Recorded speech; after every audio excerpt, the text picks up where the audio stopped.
Hello दोस्तों, स्वागत है आपका अपने यूट्यूब चैनल में। और आज मैं आपके लिए लेकर आई हूँ एलटी हिंदी का पाठ्यक्रम, और इसके साथ ही साथ जो टीचिंग एप्टीट्यूड वाला हमारा पोर्शन है उसका भी मैं आपके लिए सिलेबस लेके आई हूँ।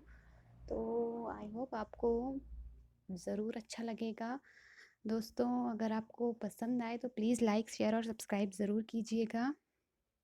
जैसे कि आप सब लोग जानते हैं कि उत्तराखंड में एलटी शिक्षण भर्ती परीक्षा अ, की जो वैकेंसी आई है उसके लिए कई लोग सिलेबस के लिए अप्रोच कर रहे थे। तो मुझे लगा कि शायद मुझे आपकी कुछ हेल्प करनी चाहिए। तो दोस्तों, जो लोग हिंदी से एलटी की तैयारी कर रहे हैं उनके लिए ये सिलेबस है, और इसके साथ ही जो टीचिंग एप्टीट्यूड वाला है जो सबके लिए कॉमन पेपर है, चाहे वो अदर सब्जेक्ट वाले भी हैं, तो उनके लिए भी टीचिंग एप्टीट्यूड सबके लिए सेम आएगा।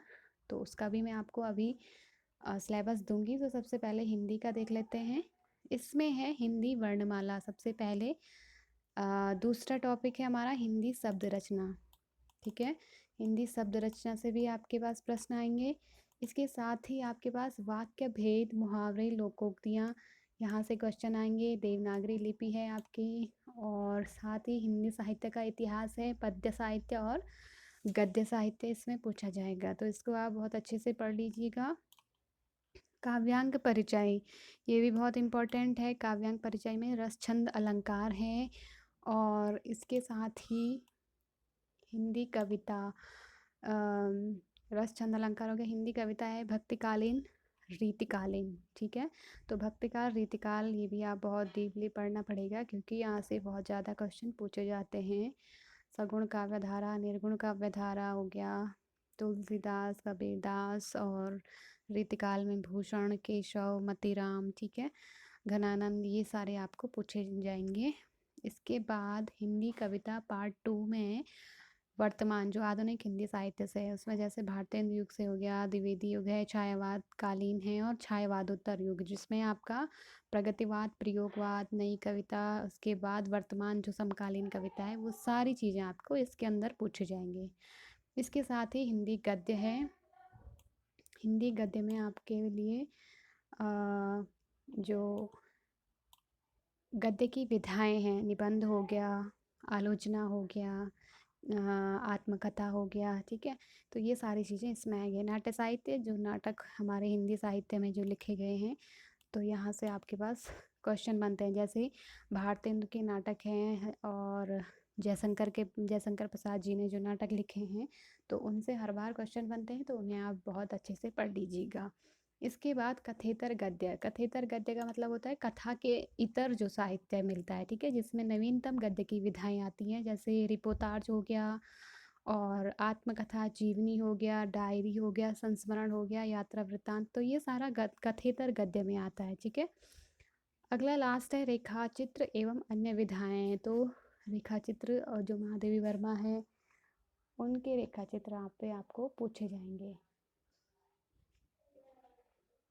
ठीक है दोस्तों, तो ये था हमारा हिंदी का। इसके बाद मैं बात करती हूँ टीचिंग एप्टीट्यूड। हिंदी से तो आपके पास 70 क्वेश्चन बनेंगे, और जो 30 क्वेश्चन स्कोरिंग सब्जेक्ट है, यहाँ से आप इसे छोड़ेंगे नहीं बिल्कुल भी। और शिक्षण अभिवृत्ति से संबंधी जो प्रश्न पूछे जाते हैं दोस्तों, यहाँ से आपको 30 प्रश्न पूछे जाएंगे। ठीक है, जो कि आपका स्कोर बनाएगा। और इसमें जैसे कि देख लीजिए, शिक्षकों में छात्रों के प्रति अभिवृत्ति। ठीक है, कि शिक्षकों में छात्रों के प्रति क्या अभिवृत्ति होती है, सामाजिक परिपक्वता से आएंगे इसमें। और इसके साथ ही आपके शिक्षा के प्रति अभिवृत्ति है क्या, विचार संप्रेषण, अंतः वैयक्तिक प्रक्रिया। संप्रेषण मतलब विचार जो आदान प्रदान करने की जो प्रक्रिया है, संप्रेषण। ठीक है, छात्र और शिक्षक के मध्य जो अंतः वैयक्तिक प्रक्रिया होती है, वो सारा इसमें आएगा। शिक्षण व्यवसाय व व्यावसायिक प्रतिबद्धता, कि आप अपने व्यवसाय के प्रति कितने प्रतिबद्ध हैं, ये सब इसमें आपका एप्टीट्यूड चेक किया जाएगा। फिर है शैक्षिक प्रयोग, समस्याएं एवं नवाचार, तो तकनीकी का शिक्षण में किस तरह से प्रयोग होता है, तो ये सारी चीज़ें इसमें आएंगी। अगला है शिक्षक की योग्यताएं एवं गुण, कि एक शिक्षक के अंदर क्या योग्यताएं, क्या गुण होने चाहिए, ये सब देख लीजिएगा। शिक्षण प्रकृति, उद्देश्य, अभिलक्षण एवं मूलभूत आवश्यकताएं। फिर है अधिगमकर्ता के अभिलक्षण, क्या अधिगमकर्ता के अभिलक्षण क्या-क्या होते हैं? शिक्षण को प्रभावित करने वाले कारक, ये भी बहुत इम्पोर्टेंट है। कौन-कौन से कारक हमारे शिक्षण को प्रभावित करते हैं, ठीक है? इसके साथ ही शिक्षण विधियाँ हैं, बहुत ज़्यादा इम्पोर्टेंट है। इसको आप डबल स्टार लगा दीजिए, शिक्षण की विधियाँ, ठीक है? तो शिक्षण की सहायक सामग्रियाँ, ये भी इम्पोर्टेंट है। फिर है बच्चों में वृद्धि एवं विकास में आनुवंशिकी एवं वातावरण का क्या प्रभाव पड़ता है, ठीक है? इसके साथ है अधिगम का अर्थ एवं अवधारणा, प्रक्रिया तथा इसे प्रभावित करने वाले कारक। अधिगम के सिद्धांत एवं उसका प्रभाव, बच्चों का सीखना व सोचना कि बच्चे किस प्रकार से सीखते हैं, क्या सोचते हैं, कैसे सोचते हैं, ये सब इसमें पूछा जाएगा। अभिप्रेरणा एवं अधिगम पर इसका क्या प्रभाव पड़ता है? वैयक्तिक विभेद कि हर व्यक्ति क्या होता है, एक दूसरे से भिन्न होता है, तो वैयक्तिक विभेद सीखने के स्तर से, ठीक है? तो व्यक्तित्व है, बुद्धि है और विशेष आवश्यकता वाले अधिगमकर्ता जो होते हैं, ठीक है? यानी कि जो लर्निंग डिसेबल होते हैं, उनके बारे में इस टॉपिक्स में क्वेश्चन बनते हैं, ठीक है? और फिर है अधिगम में जो कठिनाइयाँ हैं, अधिगम के पठार है, लर्निंग गैप है, सामंजस्य हो गया, शिक्षण अधिगम प्रक्रिया, राष्ट्रीय पाठ्यचर्या रूपरेखाएँ बहुत ज़्यादा इम्पोर्टेंट है दोस्तों, क्योंकि जो यशपाल कमेटी की जो सिफ़ारिशें हैं उस पर आधारित है ये राष्ट्रीय पाठ्यचर्या रूपरेखा 2005, तो इसको आप बहुत अच्छे से तैयार कर लीजिएगा। जो कुछ 4-5 बिंदु इससे बनते हैं, वो उन्हें आप उनको पढ़ लीजिएगा। मापन एवं मूल्यांकन का अर्थ एवं प्रयोजन, मूल्यांकन की पद्धतियाँ, सतत एवं व्यापक मूल्यांकन। जो मूल्यांकन की प्रक्रिया है वो सतत है और व्यापक है, इसलिए यहाँ से भी क्वेश्चन हमेशा बनते हैं, ठीक है? क्रियात्मक शोध, जो क्रियात्मक शोध है जो कि तात्कालिक समस्या का समाधान करने की बात बताता है, क्रियात्मक शोध। तो क्रियात्मक अनुसंधान या शोध जो भी है, इससे आप प्रश्न यहाँ से पूछे जाते हैं, ठीक है? और ये भी बहुत इंपॉर्टेंट है, शिक्षा का अधिकार अधिनियम 2009, यहाँ से भी हर बार क्वेश्चन बनते हैं। तो जो राइट टू एजुकेशन एक्ट है, इसे भी आप पढ़ लीजिएगा, ठीक है? तो दोस्तों ये था आपका पूरा सिलेबस एलटी का।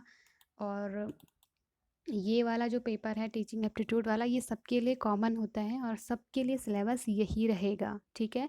ऐसा नहीं है कि कोई गणित वाला है या फिर कोई सामाजिक विज्ञान या जो अदर सब्जेक्ट हैं उनके लिए अलग अलग, नहीं, बिल्कुल नहीं। सबके लिए यही सिलेबस जो मैंने अभी आपको ये बताया, तो सारे लोग इसके अनुसार ही अपनी तैयारी जारी रखिएगा। और दोस्तों उम्मीद है आपको मेरा ये वीडियो ज़रूर पसंद आया होगा ये, और यदि आपको पसंद आए तो प्लीज़ लाइक शेयर सब्सक्राइब कीजिएगा। तो थैंक यू सो मच दोस्तों, मिलते हैं अगले वीडियो में, तब तक अपना ढेर सारा ख्याल रखिएगा। Thank you so much.